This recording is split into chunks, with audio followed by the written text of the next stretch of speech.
everyone! Today, let's take a breather from the lore deep dives, shall we? Because diving into Identity V lore is like voluntarily signing up for a migraine. And honestly, some of y'all treat the lore like an urban legend grandma tells to scare kids into bed early.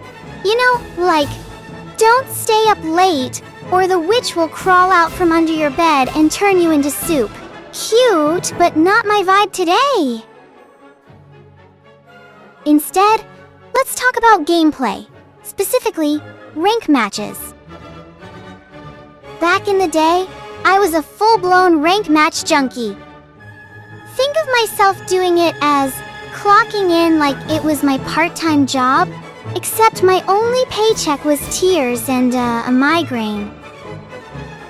I've stepped away from the madness now, for the sake of my sanity, but I've got some tips that used to work wonders for me. Maybe they'll save you from being that one player who's always blamed for losing a match. So grab your notebooks, your snacks, or whatever else you need to prepare for this session. This is your broadcaster, Silmina, and we're diving right in. I'll break the tips down into 3 phases: pre-match, during match, and post-match. First up, the pre-match phase. Believe it or not, if you're serious about improving your rank game, the preparation work starts long before you even queue for a match. Heck, it starts even before the rank session begins. Skip this step, and you're practically handing out free stars to the hunters. Surely you don't want it to happen to you, right? So, what exactly does preparation mean? First and foremost, you. Are you feeling dizzy? Sick? Mentally unstable because the gacha just ate your paycheck with nothing to show for it? Then let me tell you, rank matches are not your therapy session. Deep down in my heart. They'll take whatever sliver of sanity you have left and yeet it into the void. I've been there, I've done that. One time, I was in a stressful mood, and I thought, let's relieve my stress by playing rank. Sadly, it did not relieve my stress. It doubled it. The worst part is that I ended up rage quitting with a headache so bad I needed an aspirin. Another time, I tried to distract myself from a migraine with rank matches, and guess what? It upgraded itself to a full-blown meltdown. Lesson of the day? Prepare yourself physically and mentally before diving into the rank pit. If you're not feeling 100%, don't even think about it. Take a break. Hydrate, binge-watch cat videos, or just stick to quick matches. Trust me, the road to Titan or Hydra isn't paved with burnout and bad decisions. Next up in the pre-match checklist, your device. Is it functioning like a dream, or is it on its last legs begging for retirement? Maybe your phone took a dip in salt water like mine once did. Don't ask how and when, by the way. Or your keyboard refuses to acknowledge the letter F, which, ironically, is exactly what you'll need to spam after a terrible match. Well, whatever the case, check your gear. A busted device is just a one-way ticket to rank disaster, followed closely by a mental breakdown. And then there's the internet. Oh, sweet, cruel Wi-Fi. I'd confidently say about 50% of rank losses are internet-related. Or is it 40%? Maybe 30%? Okay, who's keeping track? Point is, bad internet equals to bad rank results. Simple math. So, before you queue up, do yourself a favor and check that connection. Rest in peace. Maybe your internet bill slipped your mind. Or maybe you just downloaded 60 gigabytes of, interesting videos and now your bandwidth is crying for help. Don't act surprised when the lag hits, okay? Now, here's the golden rule. If your connection is trash, don't gamble on it miraculously fixing itself mid-match. Quit rank for the day! Seriously? Do you really want to lose your stars just because you thought the Wi-Fi would get fixed by a miraculous power? Well, fat chance. Save yourself the pain and wait for a stable connection. Nobody likes a teammate running into walls or standing idle instead of decoding. The third rule, make yourself as comfortable as possible.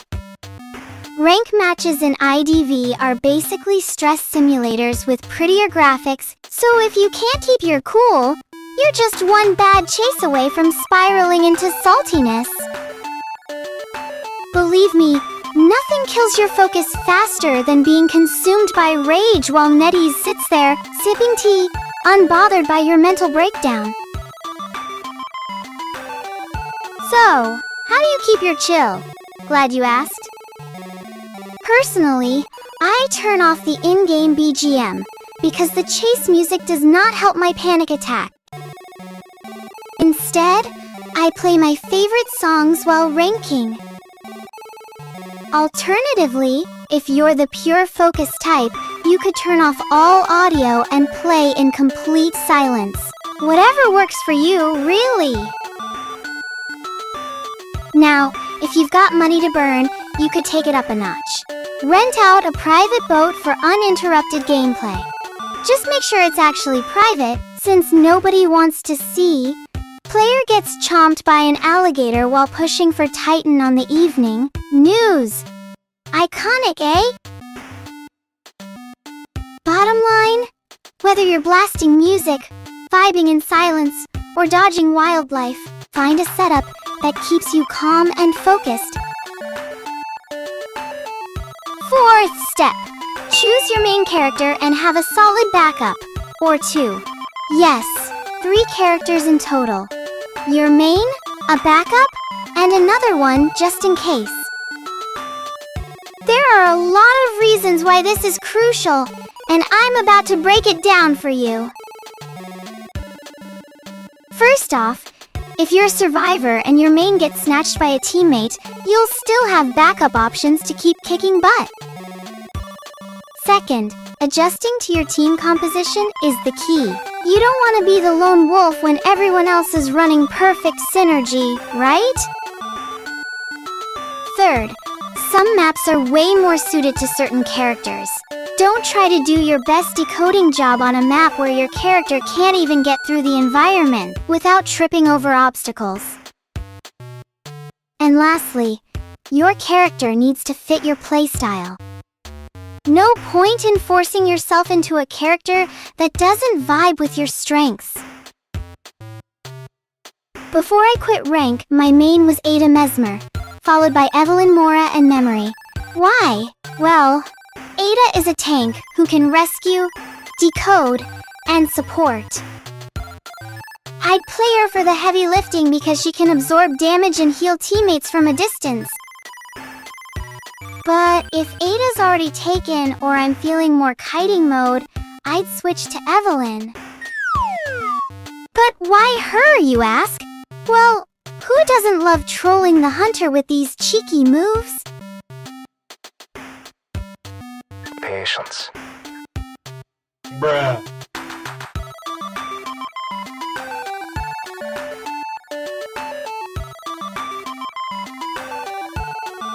Why you bully me? Yeah! But if both Ada and Evelyn are out, or if the map's just too big, I'd pick Memory. She's a teleport queen, which means I can decode, teleport, and keep the cipher rush on as quickly as possible. Plus, she's got solid harass potential for when my teammates need a little extra support. Same logic applies if you're a hunter. Take Joseph, for example. He's hotter than Tom Cruise. But if the enemy team is stacking up with Doctor, Mind's Eye, Perfumer, and Explorer, and you're stuck on Ever Sleeping Town? Yeah, you might want to switch it up. Joseph's great for delaying the cipher rush, But in such a case, Bloody Queen or Axe Boy might be your best bet to actually make those chases count. Though as a hunter, you have the upper hand. You can know who you are up against before the match starts, so you may want to pick the hunter you think is best given the situation you are in. There are 3 main types of hunter: the chaser, the camper, and the anti-cipher rush. Judging the map and the enemies you'll be facing, you can choose the most suitable hunter to go up against them. 5th step, choose your persona wisely. Now, for those of you who still don't know, persona is basically your character's passive skill set that you choose before the match. Think of it like picking your buffs before a fight. It's that important. Still, you can't choose every option, so you need to pick the persona that aligns with your gameplay style and character. There are tons of guides on YouTube and across the internet to help you pick the right persona for your character, so feel free to check those out for some insight. But whatever you do, don't wait until the match starts to pick your persona.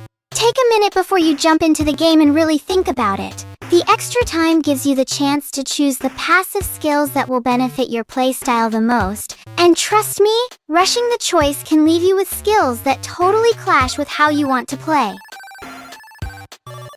Choosing a persona is like equipping the right gear.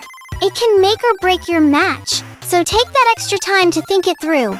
It's worth it. The 6th, as well as the final step in this phase, works for survivors only. What is it, you ask? Find a teammate who gets you. Now, before you get all defensive, no, I'm not saying you need someone who's gonna carry you or be a kiting god while you do absolutely nothing. What I'm talking about is finding someone who understands your playstyle, the strengths you bring to the table, and the weaknesses you're trying to work around.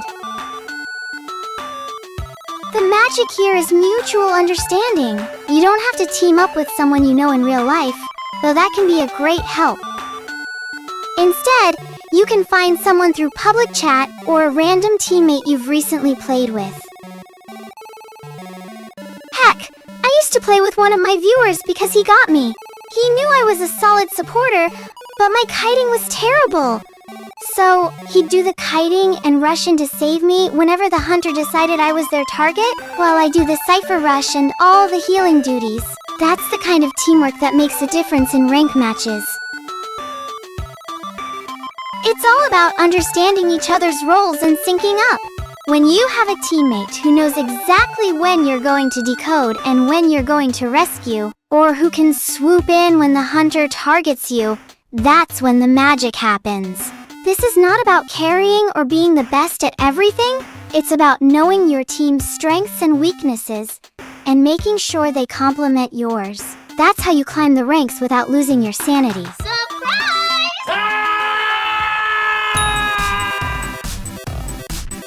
Now the match begins! Buckle up, because if you're in the Mammoth or Saber-Tooth tier, you're in for a long wait before you even see the loading screen. Yep, rank queue times are like waiting for your food at a fancy restaurant. You might starve before it arrives. Once you're finally in, remember your role. Are you the decoder? The rescuer? The designated kiter who probably regrets logging in today? Focus on what you're supposed to be doing. Trust me, this simple step saves lives. Why the emphasis though? Because, my dear rank warriors, not everyone gets the memo. I've seen a Luca Balsa decide to play wannabe harasser even when the team is desperate for decoding power. I've witnessed doctors sprint across the map to steal rescues from mercenaries who were already perfectly positioned and spamming, "Stay put, I'm coming." But the absolute worst? Mercenaries who ignore their sacred rescue duties and decide to vibe in front of a cipher machine while their teammates are chaired. Like, excuse me? People are dying and you're playing Farmville over there. Here's the golden rule. Stick to your role. Decoders? Decode. Rescuers? Rescue. Wannabe harassers? Let the actual harassers handle it. And if you're unlucky enough to get chased first, do your best to kite. Or, in my case, hide in a bush and pray for divine intervention, because my kiting skills are about as effective as a paper shield. Can't kite? Same. But hey, there are plenty of kiting tutorials on YouTube. Just make sure the pro in the video isn't someone who spams pallet drop and calls it skill. Meanwhile, if hiding is your jam, I got you. Confuse the hunter, buy time, and make them question their career choices. Bottom line, do your job, play your role, and maybe, just maybe, your team won't disband out of pure frustration. Second, memorize your spawn point. A seasoned player knows their spawn point like the back of their hand, whether it means bracing for a first chase or just figuring out which cipher to rush. And if you're tier 5 or above, congrats! You get to pick your spawn point, so you'll know exactly where the hunter is lurking from the get-go. Big brain plays, right? Now, for survivor mains in lower tiers, like me, finding the hunter at the start can feel like a game of hide-and-seek with no clues. But don't worry, it's not rocket science. If you main Helena or Seer, you've already got built-in hunter radar. But if you're running someone else and still need to know where that hunter is, here's a spicy little trick. Equip the compensate persona, find the nearest cipher, and deliberately fail a calibration. Yep, you read that right. Mess up on purpose. That ding will ping the hunter, and you'll know exactly where they are. From there, decide whether you're hiding, running, or just living on the edge and continuing to decode. I pull this move all the time when I'm stuck with randoms who refuse to ping. Knowing where the hunter is gives you precious time to plan your next move, instead of running around like a headless chicken. The third tip is for survivors. Since you won't know who the hunter is until the match begins, you won't immediately know who you're up against. Once you figure it out, define the best strategy as a team to secure a win. For example, if the hunter is a chaser type, focus on using your kiting and cipher rushing skills. If the hunter is a camper, harassers become essential, especially during rescue missions. Against anti-cipher hunters like Keegan, Joseph, or Alva, who have terrible hitboxes, you can exploit that weakness to your advantage. The fourth tip is also for survivors. Communicate effectively with your team. While individual skill is important, teamwork is critical. I've seen matches swing in favor of survivors simply because they communicated well. Clear communication prevents mix-ups about who's rescuing, who's decoding, which machines need to be worked on, where the hunter is, and more. Quick messages exist for a reason, so use them wisely.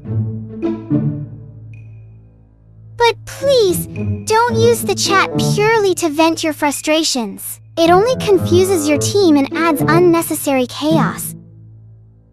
For example, spamming yo-yo at someone who messed up their kite won't magically make them better. Sure, it might give you a brief sense of relief, but the overall result remains unchanged. If your teammate is bad, they'll still be bad no matter how many times you spam. And if you're the one spamming while playing poorly yourself, well, congrats! You're officially the problem. The fifth tip is for hunters. Since you'll know your opponent's identities, prioritize chasing the easiest target first. Decoders are usually the easiest, but beware. Some of them are actually kiting gods in disguise, hoping to bait you into chasing them. In that case, they're the rock, and, well, you're the scissors. So how do you identify the easiest target if some decoders turn out to be trolling pros? Simple. Don't tunnel on one target.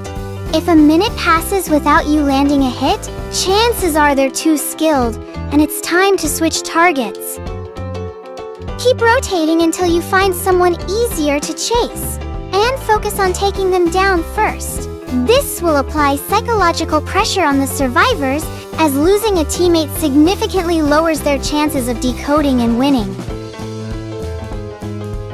Let's break it down with an example. Say you're a geisha chasing Helena on Leo's memory. You think, an easy blind girl. But it turns out, she's secretly a parkour master. Fueled by pride, you keep chasing her. By the time you catch her, 5 ciphers are already done. Now, all you can do is chair her, hit the chair out of frustration, and maybe type something spicy in the post-match chat. The result? You lose. Now, let's imagine you used logic instead of emotion. You find a Luca Balsa first but quickly realize after a minute that he's too strong. So, you switch to the perfumer, who's utterly clueless with her perfumes.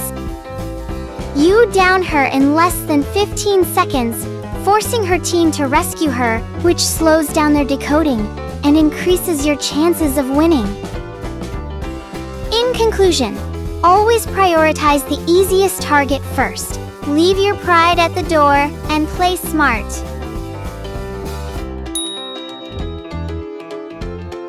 The match is over. You won? Congrats, superstar! You got a draw? Nice work. Could have been worse, right? You lost? Chill, it's not the apocalypse, promise. Now, regardless of how things ended, the first thing you need to do is evaluate. Yes, that means reflecting on your performance, and if you're teamed up, your partners too. What went wrong? What went right? What's worth keeping for the next match? And for heaven's sake, what lessons can you take away? And remember, crying about the results in post-match chat isn't on that list. Speaking of post-match chat, just turn it off. Trust me, 95% of the time, it's nothing but a toxic vent fest where sore losers and salty winners gather to spew nonsense. They're stuck on a result they can't change, and guess what? You're wasting your precious time and energy even engaging. Worst case scenario, you end up becoming the next toxic meme in the IDV community. Don't be that person. If you're serious about improving, focus on yourself or your teammate if you're paired. Remember that everyone plays at a different level. Maybe they had a bad day, just like you sometimes do. So stop comparing. Instead, ask, what can I do better next time? Oh, and let's talk about ranking. If it's stressing you out, sucking the fun out of your day, and all you're chasing is one measly win to break even, then it's time to log off. Don't let a game turn into a grind that ruins your mood. Take a break. Do something else, like catching up on homework, eating something, or, I don't know, touching grass. You'll thank yourself later. Here's your golden cue to quit ranking for the day, when it feels like a chore instead of fun. If you're dragging yourself through match after match, desperately clawing for a win, it's not going to end well. Push through that state, and you'll only sink deeper into frustration. So stop, reassess, rest. You can always try again later when you're refreshed and ready to bring your A game. And if your teammate's struggling, ask them what's up and suggest they rest too. Teamwork includes knowing when to tag out. Maybe you need to switch strategies, go from decoding to kiting or vice versa. Talk it out, strategize, adapt. In the end, remember this. Games are supposed to be about one thing. F-U-N. Yup, fun. Not frustration, not fury, and definitely not feeling like you're carrying the weight of the world on your shoulders. So if the game's more of a burden than a joy, step back, play when you're in a better mental and physical space. You'll have more fun, play better, and who knows, win more often too. This is your broadcaster, Selmina, signing off. Go slay out there, or, just relax. Catch you next time.